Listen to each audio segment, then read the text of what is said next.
అందరికీ ప్రభు నామములో వందనములు శుభాలు. ఈ సమయంలో ప్రత్యేకమైన అంశాన్ని మెల్కీషెదకు ఎవరు అనే ప్రత్యేకమైన అంశాన్ని మనం నేర్చుకుందాం. దీని గురించి మెల్కీషెదకు అంటే ఆయన ఒక రాజు అని, యాజకుడు అని అని కొందరు, ఆయనే యేసుక్రీస్తు అని కొందరు.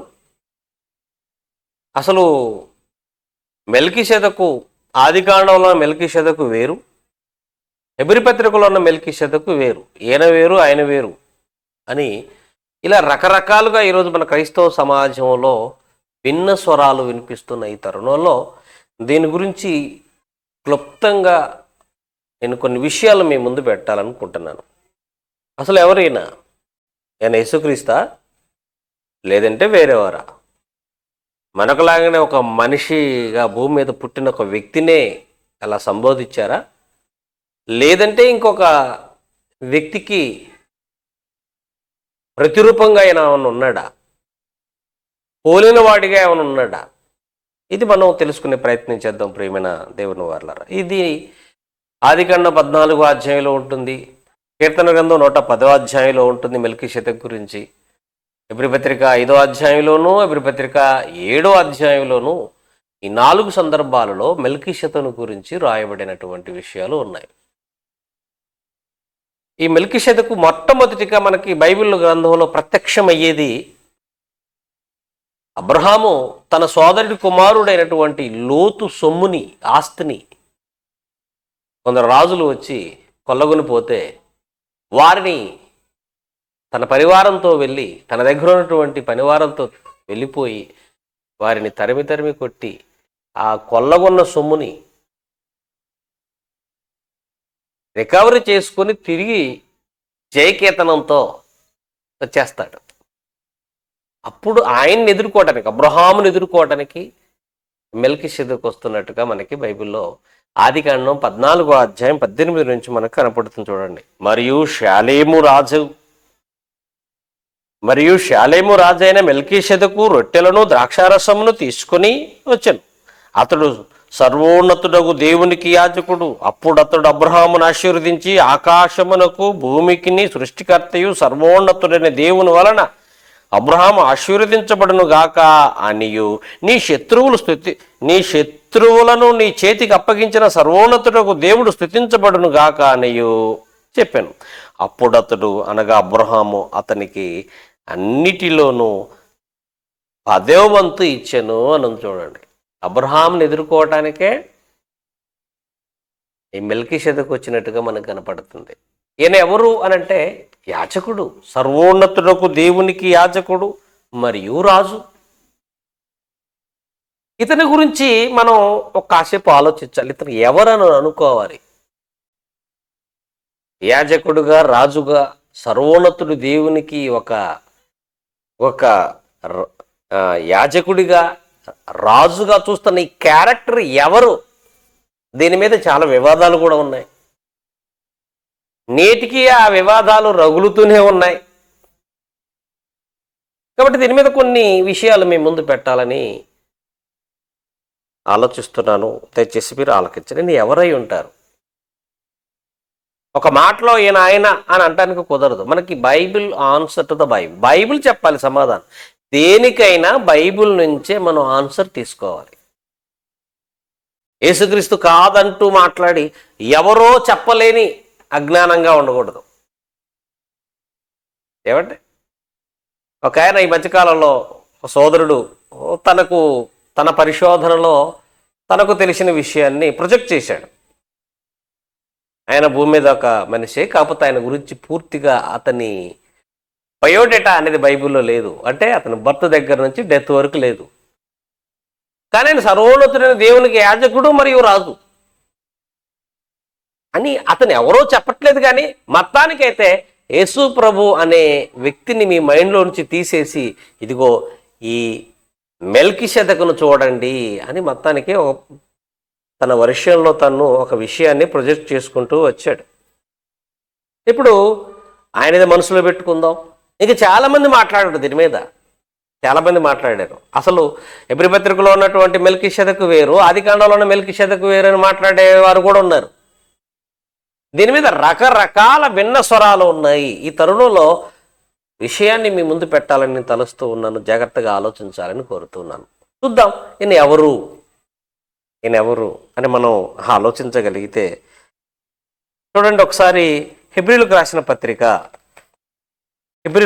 పత్రిక నేను ఇతని చరిత్ర ఏం జరిగింది అంత నేను వివరించను, ఎందుకంటే మీకు తెలుసు కనుక. ఈయన ఎవరో తేల్చటమే నా పని, ఎవరో తేల్చి చెప్పాలన్నదే ఈ వీడియో యొక్క సారాంశం. హెబ్రీలకు రాసిన పత్రిక 7వ అధ్యాయంలో ఒకసారి మనం చూడగలిగితే ఇతనికి కొన్ని లక్షణాలు ఇస్తున్నాడు దేవుడు వాక్యంలో నుంచి. అది మనం చూసే ప్రయత్నం చేద్దాం. హెబ్రీలకు రాసిన పత్రిక 7వ అధ్యాయము ఒకసారి మనం చూడగలిగితే 7:3 చదువుకుందాం. చూడండి, మొదటి నుంచి చదువుదాం. లేకపోతే రాజులను సంహరించి తిరిగి వచ్చుచున్న అబ్రహామును ఎవరు కలుసుకుని అతన్ని ఆశీర్వదించునో, ఎవరికి అబ్రహాం అన్నిటిలో 10వ వంతు ఇచ్చినో ఆ షాలేము రాజును సర్వమహోన్నతుడకు దేవునికి యాజకుడైన మెల్కీషెదకు నిరంతరము యాజకుడుగా ఉన్నాడు. అతని పేరుకు మొదట నీతికి రాజనియు తర్వాత సమాధానపు రాజనియు అర్థమిచ్చు షాలేము రాజని అర్థము.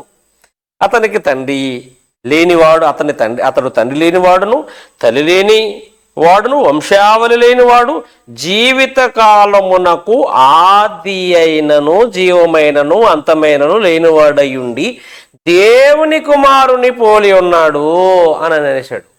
ఇతని గురించి బ్రీఫ్గా చెప్పేశాడు. చూడండి, ఇతను షాలేము రాజని, నీతికి రాజని, యాజకుడు అని, సర్వోన్నతుడైన దేవునికి ప్రధాన యాజకుడు అని అన్నట్టుగా ఇక్కడ చెప్పుకుంటూ వచ్చి చివరికి ఏమంటున్నాడంటే ఆది అంతం లేనివాడు అయ్యుండి దేవుని కుమారుణ్ణి పోలి ఉన్నాడు అన్నాడండి. దేవుని కుమారుణ్ణి పోలి ఉన్నాడు అంటే ఇక దేవుని కుమారుడు కాదు అని నిర్ధారణకు వచ్చేస్తున్నారు. దేవుని కుమారుని పోలి ఉన్నాడంటే దేవుని కుమారుడు కాదు. ఒకవేళ ఈయన ఉంటే ఆయనే అనర్చు కదా, ఆయనే అనుకోవచ్చు కదా అని మనం అనుకుంటామని పోలి ఉన్నాడు కనుక ఈయన కాదు అనేసి నిర్ధారణకు వచ్చారు. పోలి ఉంటే కాదా? దేవుని కుమారుడని ఎవరికి పేరుంది బైబిల్ గ్రంథంలో? మనిషి కుమారుడని ఎవరికి పేరుంది బైబిల్ గ్రంథంలో? దేవుని కుమారుని పోలి ఉన్నాడు అని అంటే ఈయన కాదు అన్నట్టుగానే మనకు కనపడుతుంది. ఇప్పుడు ఒక రెఫరెన్స్ మీకు నేను చూపిస్తాను. ప్రకటన గ్రంథంలో 1వ అధ్యాయంలో ఒకసారి మరొక మంచి మాట చదువుకుందాం. 1వ అధ్యాయము 13వ వచనం. 1వ అధ్యాయం ప్రకటన గ్రంథం 13వ వచనం. తిరుగగా 7 సువర్ణ దీపస్తంభములను ఆ దీపస్తంభముల మధ్య మనుష్య కుమారుని పోలిన ఒకరిని చూచి తిని అని యోహాను గారు అన్నాడు. మనుష్య కుమారుని పోలిన ఒకరిని చూచి తిని అంటే ఈయన కూడా మనిషి కుమారుని పోలిన ఒకడుగా చెబుతున్నాడంటే ఈయన మనిషి కుమారుడు కాదనమాట. మనం అర్థం చేసుకోవాల్సింది. దేవుని కుమారుని పోలి ఉన్నాడు అంటే దేవుని కుమారుడు కాదనే అర్థం వస్తే ఈ మాటను బట్టి మనం ప్రకటన గ్రంథంలో 1వ అధ్యాయంలో 13వ వచనంలో కూడా ఇక్కడ మనం చూస్తున్న మనిషి కుమారుని పోలిన ఒకరిని చూచి తినని యోహాను గారు అన్నాడు కదా, ఈయన కూడా మనిషి కుమారుణ్ణి పోలిన వాడే కానీ మనిషి కుమారుడు కాదు అని మనకు అర్థం కావాలి. లేదండి, ఈ ప్రకటనలో మనం చూస్తున్నటువంటి ప్రకటన గ్రంథము 1వ అధ్యాయం 13లో చూస్తున్నటువంటి మనిషి కుమారుని పోలిన వాడు అంటే ఆయనే అని మనం ఒకవేళ నిర్ధారణకు వస్తే ఆయన కూడా దేవుని కుమారుని పోలి ఉన్నాడు అంటే ఆయన దేవుని కుమారుడైన యేసుక్రీస్తే అని మనకు అర్థం కావాలి. లేదు ఆయన కాదు అని అంటే ఈయన కూడా మనిషి కుమారుడు కాదని ఒప్పుకోవాలి. అంతే కదండి మరి అర్థం. పోలి ఉన్నాడు అన్నంత మాత్రాన ఆయన కాదు అని అనుకోవటం అనేది అజ్ఞానమేనండి. అది అజ్ఞానమేనండి. ఇంకొక మాట చూపిస్తాను. ప్రకటన గ్రంథం 14వ అధ్యాయం మనం చూస్తే, ప్రకటన గ్రంథం 14వ అధ్యాయము 14వ వచనం, నేను చూడగా తెల్లని మేఘము కనబడను, మనిషి కుమారుని పోలిన ఒకడు ఆ మేఘం మీద ఆసీనుడై ఉండును. ఇక్కడ కూడా మనిషి కుమారుని పోలిన అని అంటున్నాడు యోహాను గారు. మనిషి కుమారుని పోలిన ఒకడు మేఘం మీద ఆసీనుడై ఉన్నాడు అంటే మనిషి కుమారుడు కాదనమాట. మీరు చెప్పేదాని ప్రకారంగా చూస్తే మనిషి కుమారుని పోలిన వాడు అంటే మనిషి కుమారుడే. ఈయన దర్శన రీతిగా చూస్తున్నాడు. మనిషి కుమారుడి లక్షణాలు, పోలికలు కనబడుతున్నాయి. పోలికలు, లక్షణాలు కనబడుతుంటే మనిషి కుమారుని పోలి ఉన్నాడు అని అన్నాడు. ఆయన మనిషి కుమారుడే. యోహాను గారు 2 సార్లు చూస్తున్నటువంటి ఆ మనిషి కుమారుడు పోలిన వ్యక్తి ఎవరంటే ప్రభు అయిన యేసుక్రీస్తే. అందులో అనుమానమే లేదు. ఈ హెబ్రీ పత్రిక 7వ అధ్యాయం 3వ వచనంలో కూడా దేవుని కుమారుడు పోలి ఉన్నాడు అని అంటే దేవుని కుమారుడే అని మనకు స్పష్టంగా అర్థం కావాలి.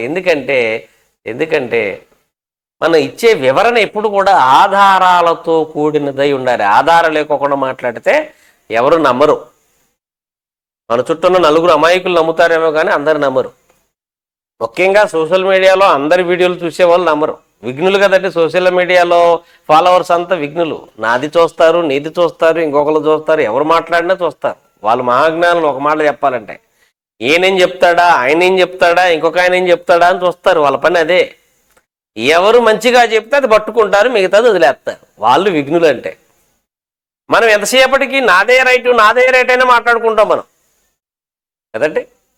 కాబట్టి మనిషి కుమారుని పోలి ఉన్నాడు,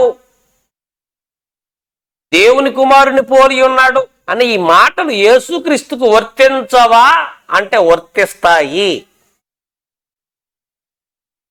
ఆది అంతం లేనివాడు, తల్లి తండ్రి లేనివాడు అని రాయబడినటువంటి మాటల్ని మనం అక్షరార్థంగా, ఆత్మీయార్థంగా తీసుకోకుండా దాన్ని మన సొంత అభిప్రాయాలను, భావజాలాన్ని వ్యక్తీకరించటం అనేది సరైనది కాదు.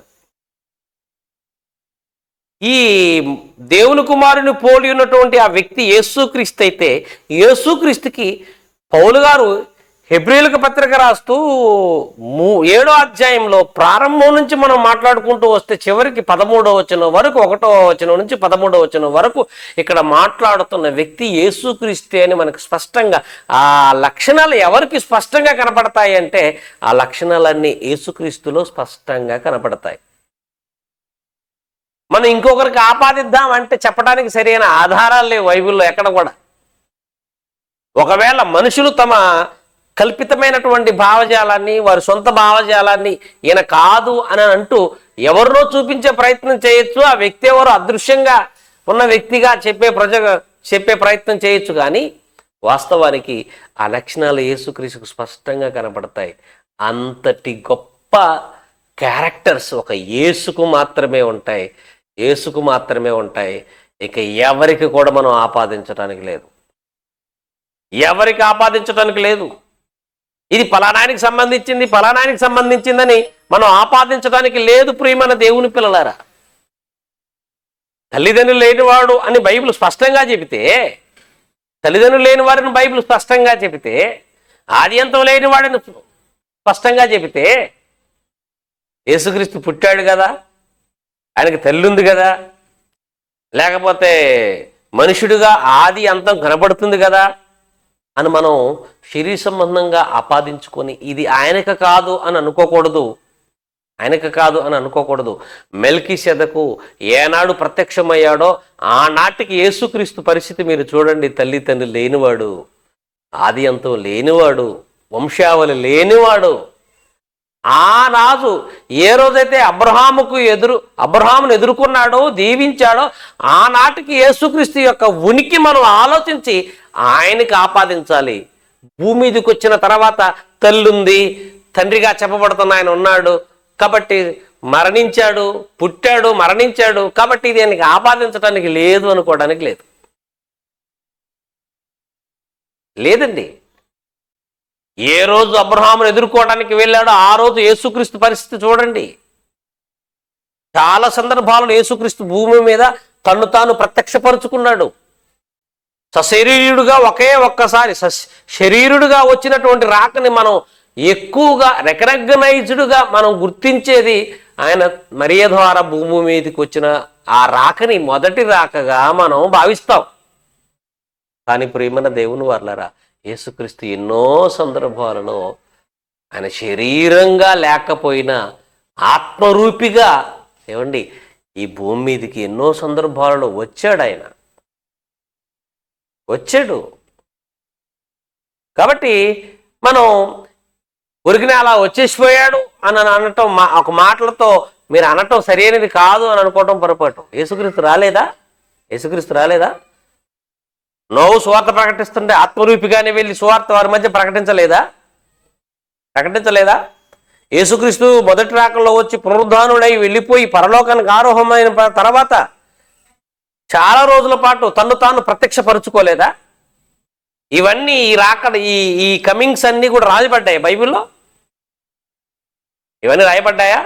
ఎంతమందికి తన్ను తాను ప్రత్యక్షపరుచుకున్నాడు? సుమారు 500 మందికి తన్ను తాను ప్రత్యక్షపరుచుకున్నాడు అని బైబిల్లోనే స్పష్టంగా ఉంది. పునరుద్ధానుడైన తర్వాత కూడా శిష్యులు గదిలో ఉన్నప్పుడు తను తాను ప్రత్యక్షపరుచుకోలేదా? ఇద్దరు నడుచుకుంటూ వెళ్తున్నప్పుడు వారి మధ్య వారితో మాట్లాడలేదా? ఇలా ఎన్ని సందర్భాలలో ప్రభు తను తాను ప్రత్యక్షపరుచుకోలేదు? పాత నిబంధన గ్రంథంలో కూడా ఎన్నోసార్లు తను తాను ప్రత్యక్షపరుచుకున్నాడు. ఆ ప్రత్యక్షతను రాకలుగా మనం భావించేసి మనం అపార్థం చేసుకోకూడదు. ఆత్మలు ఎక్కడైనా ఉండగలవు. ఆత్మల శక్తి స్వరూపాలు మనకు తెలుసు కదా, ఎక్కడైనా ఉండగలవు. సశరీరుడుగా మన మధ్య నివసించడానికి వచ్చినటువంటి ఆ సందర్భం అది ఒక ప్రత్యేకమైన సందర్భం. మెల్కీషెదకుగా ఆయన అబ్రహామును దీవించటానికి వచ్చాడు. యేసుక్రీస్తు వచ్చాడు. లేదు ఆయన యేసుక్రీస్తు కాదని మనం అంటామా? చెప్పండి.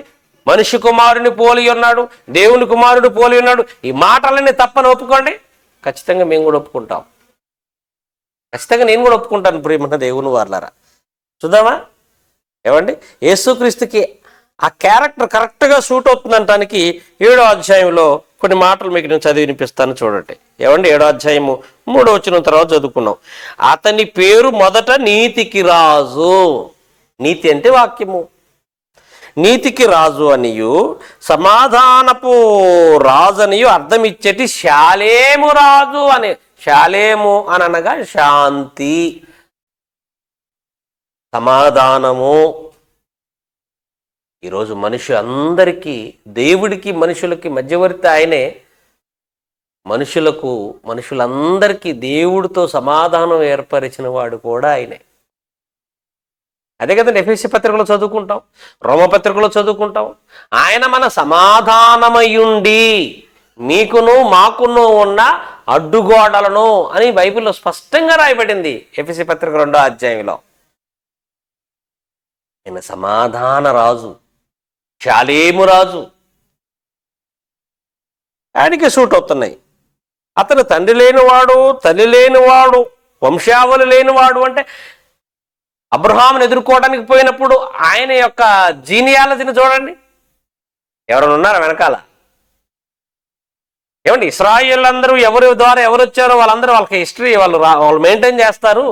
ఏందే లేదు అని అంటే అసలు రాజులు ఎవరో అక్కడ రాయబడినప్పుడు ఈ రాజు గురించి రాయబడదా? ఒకవేళ భూమి మీద ఉన్నవాడైతే ఆ శాలేం రాజు గురించి రాయబడదా? 14వ అధ్యాయం ప్రారంభం నుంచి మీరు చూడండి ఎంతమంది రాజుల చరిత్ర ఉందో. ఎవరెవరు రాజులో ఎవరు మీదకి ఎవరు వస్తున్నారు ఏంటో మొత్తం చరిత్ర అంతా 14వ అధ్యాయం ప్రారంభం నుంచి ఉంది కదా. అలాంటప్పుడు ఆ అధ్యాయం చదువుకుంటే అసలు అదే మొట్టమొదటి రాజులకు యుద్ధం అన్నట్టుగా కనపడుతుంది. అంతకుముందు జరిగి ఉండొచ్చేమో, జరగపోయి ఉండొచ్చేమో, నాకైతే తెలియదు ఖచ్చితంగా. కానీ బైబిల్ పేజీలు చదువుకుంటూ మనం వెళ్తుంటే ఇదే రాజులకు మధ్యన జరిగిన మొదటి యుద్ధమా అని అనిపిస్తుందండి. అంతమంది రాజులు కనపడుతున్నారు, అంత పెద్ద మరి యుద్ధాలు జరిగినట్టుగా మనకి ఆ సమయానికి మనకు అర్థమవుతుంది. చూడండి, ఈయన ప్రపంచానికి రాజు అని అంటే ఆ రాజు ఎవరు? బైబిల్లో ప్రస్తావన దేవుడు తేడా. అతని తల్లి ఎవరు? మీరు చూడండి, ఆది కాండంలో ఈ పంచకాండాలలో ఒక వ్యక్తిని దేవుడు ముందు చూపించేటప్పుడు అతని బ్యాక్గ్రౌండ్, అతని ఎవరి ద్వారా వచ్చాడో ఖచ్చితంగా రాశాడు. ఖచ్చితంగా రాశాడు. మోషే గారి ద్వారానే 5 కాండాలు రాయబడ్డాయి. మోషే గారే రాసింది. ఎవరి ద్వారా ఒక వ్యక్తి వచ్చాడో ఖచ్చితంగా రాయించాడు. అలాంటిది ఈ షాలేము రాజు గారి గురించి ఇంత మంచి సందర్భం ఉన్నప్పుడు, ఇంత మంచి సందర్భాలు ఉన్నప్పుడు, అతను ఏ దేశానికి రాజు, ఎక్కడ రాజు, అతని తల్లిదండ్రులు ఎవరు బైబిల్లో ప్రస్తావించబడదా చెప్పండి? మీరు అనుకున్నట్లుగా లేదు లేదు, ఆయన భూమి మీద పుట్టినటువంటి ఒక రాజే, యాజకుడే, ఆయన ఉన్నాడు. యేసుకి రూపంగా, యేసుక్రీస్తుకి ఏమంటే దేవుని కుమారుని పోలి ఉన్నాడని చెప్పటానికి ఆయన గురించి అలా రాయబడింది అని అనుకోవటం కూడా తప్పే కదండి. తల్లిదండ్రులు లేనివాడు, వంశావళి లేనివాడిగా ఆ రోజు ఆ షాలేము రాజుని మెల్కీషెదకును మనం చూస్తున్నాం. అవును, మరి అబ్రహామును ఎదుర్కొన్నాడంటే ఎవరి గర్భం ద్వారా భూమి మీదకి వచ్చి ఆయన ఎదుర్కొన్నాడు? ఆయన తల్లిదండ్రులు ఎవరు? పరలోకం నుంచి వచ్చినవాడు ఆయన. అబ్రహామును దీవించడానికి వచ్చినవాడు ఆయన. అబ్రహాము దేవుని స్నేహితుడు, దేవునికి భక్తుడు. ఆయనకి దేవుడు తోడున్నాడు. కాబట్టి దేవుడే అతన్ని తన పరివారంతో, తన దగ్గర ఉన్న వారందరితో ఆ రాజులను తరిమి కొట్టి వాళ్ళ దగ్గర ఉన్నటువంటి సొమ్మంతా, కొల్లగొట్టు తీసుకుపోతున్న సొమ్మంతా పట్టుకొని మన రికవరీ చేసి తీసుకొని వచ్చేలాగా చేశాడు. అబ్రహాముకు దేవుడు ఉన్నాడు కనుకనేగా, అబ్రహాముకు దేవుడు తోడుగా ఉన్నాడనే కదా అర్థం. ఉన్నాడు కనుకనేగా అంత కార్యం చేయగలిగాడు.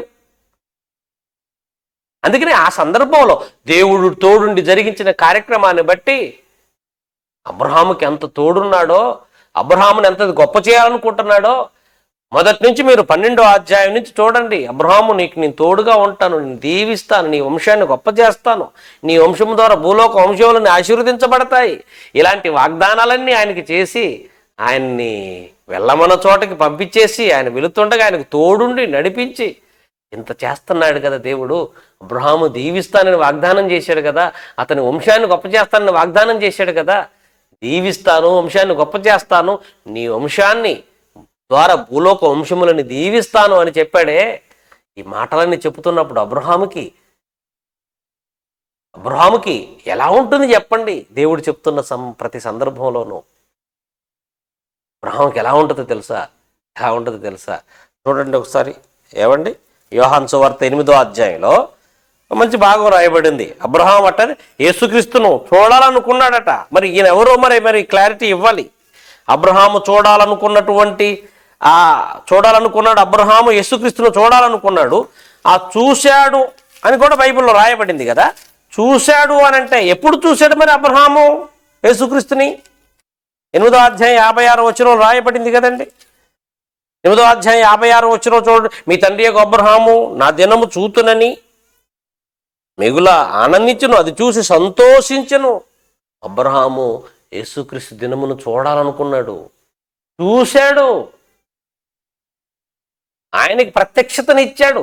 ఎప్పుడు యేసుక్రీస్తు ఆయనకు ప్రత్యక్షమయ్యాడు చెప్పండి? మరే గర్భాన్ని వచ్చిన వాడిగా మనం చూస్తున్నాం కదా. ఎప్పుడు ఆయనకు దర్శనం ఇచ్చాడు? ఎప్పుడు? ఆ రోజు ఎప్పుడు? ఆ సందర్భం ఎప్పుడు? కొన్ని క్లారిటీ ఇవ్వండి చూద్దాం. లేదే ఇప్పటి వరకు? ఆ క్లారిటీ లేదే మీ దగ్గర? ఆ వివరణ ఏమైనా ఉందా పోనీ? కాబట్టి ప్రియమైన దేవుని వాళ్ళరా, అబ్రహాము జీవితంలో ఈ సందర్భాన్ని యేసుక్రీస్తు గుర్తు చేస్తున్నాడు. నా దినం చూడాలనుకున్నాడు, ఆయన చూసి మిగులు సంతోషించాడు అని అంటే వాళ్ళు అంటున్నారు, నీకు ఇంకా ఇన్ని సంవత్సరాలు కూడా లేవే, నువ్వు అబ్రహాము చూసావా అని దెయ్యం పెట్టినవాడు అనుకున్నారండి. దెయ్యం పట్టినవాడు అనుకున్నారండి. కాబట్టి ప్రియమైన దేవుని వాళ్ళరా, ఆ మెల్కీషెదెకే షాలేము రాజు, ఆ షాలేము రాజు యేసుక్రీస్తు రాజు, యాజకుడు. అహరోను యాజక క్రమం వేరు, మెల్కీషెదకు యాజక క్రమం వేరు. అబ్రహాము యాజక క్రమంలో వాళ్ళు యాజకత్వం మాత్రమే జరిగించాలి. మెల్కీషెదకు షాలేము రాజు యాజక క్రమంలో రాజులుగా ఉంటారు, యాజకత్వం జరిగిస్తారు. రాజు వారే, యాజకత్వం వారే. అందుకని ఆ క్రమం వేరు, ఈ క్రమం వేరు. రాబోయే రోజుల్లో ఈ క్రమాన్ని దేవుడు ప్రవేశపెడతాడు అని చెప్పటానికి, ప్రవేశపెడతారని చెప్పటానికి ముందుగానే అబ్రహాము ద్వారా దేవుడు చేసిన సంకల్పం, ప్రణాళిక, మూల పురుషుడైన అబ్రహాము ద్వారా దేవుడు చేసిన ప్రణాళిక, ఈ భూలోక వంశములన్నీ దీవించటానికి ఇదిగో మెల్కీషెదకు క్రమం చొప్పున యాజకుడుగా యేసుక్రీస్తు ఈ లోకానికి వచ్చి భూలోక వంశములన్నీ దీవించబోతున్నాడు అని, ఆయన ద్వారా పరలోక సంబంధమైన గొప్ప మహాపట్టణం కట్టబడబోతుందని దేవుడు ముందుగానే ప్రవచింప చేయటానికి చెప్పిన మాటలు ప్రియమైన దేవుని పిల్లలారు. ఇవన్నీ కూడా మాటలు కదండి. కాబట్టి ఆ క్రమం వేరు, అహరోను క్రమం వేరు, అహరోను యాజకత్వ క్రమం వేరు, మెల్కీషెదకు యాజకత్వ క్రమం వేరు. వీళ్ళే రాజులు, వీళ్ళే యాజకులు. అది లోపభూయిష్టమైనది, ఇది లోపము లేనిది. అది టెంపరీగా దేవుడు నియమించింది, ఇది పర్మనెంట్గా దేవుడు నియమించింది. మొత్తానికి ఆయన ఎవరో కాదు, యాజకుడుగా రాజుగా ఉన్నటువంటి ప్రభు అయిన యేసుక్రీస్తే. అందులో అనుమానమే లేదు. దేవుని కుమారుని పోలి ఉన్నాడు అంటే ఆయన కాదు అని అనుకుంటే మనుష్య కుమారుని పోలి ఉన్నాడు అన్నది కూడా తప్పు అవ్వాలి. మరి ప్రకటన గ్రంథంలో యోహాను గారు చూసిన మనుష్య కుమారుని పోలిన వ్యక్తి మనుష్య కుమారుడు కాదనమాట.